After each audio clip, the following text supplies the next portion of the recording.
मला 20,000ची SIP करायची, पण फंड असा पाहिजे की पहिली गोष्ट, मार्केट जेव्हा वाढेल तेव्हा मार्केटपेक्षा जास्त रिटर्न्स दिले पाहिजेत.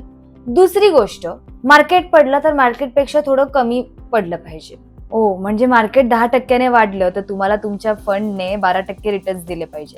आणि जर समजा मार्केट 10% पडलं तर तुमचा फंड 8% पडला पाहिजे, असंच ना? करेक्ट. मॅडम, असे कोणतेही फंड नाही आहेत आमच्याकडे. SIP मध्ये अशी कोणतीही निंजा टेक्निक नाहीये.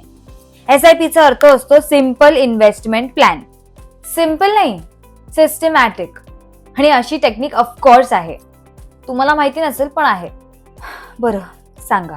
बस तुम्हाला म्युच्युअल फंडच्या 2 पॅरामीटर्सला बघायचंय, up capture and down capture ratio.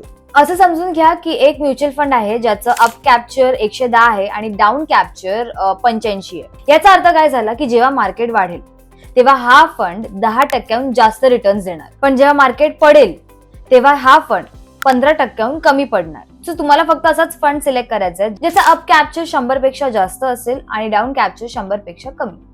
ही तर गजब टेक्निक आहे. काय बघावं लागतं इन्व्हेस्ट करताना? BKFIT मराठीला फॉलो करा, तुम्हाला सगळं कळेल.